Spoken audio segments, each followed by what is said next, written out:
Ang aral na aking natutunan tungkol sa pamanang lahi ay ang pagmamahal sa bayan at kulturang Pilipino.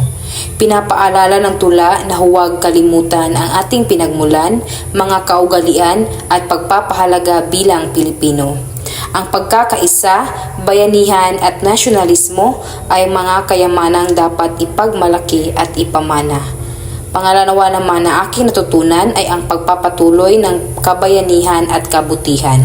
Hinahamon ang kabataan na ipagpatuloy ang mga mabubuting adhikain at pangarap ng mga ninununo. Ang tunay na pamana ng lahi ay ang pabuting asal, moralidad at pagmamahal sa kapwa.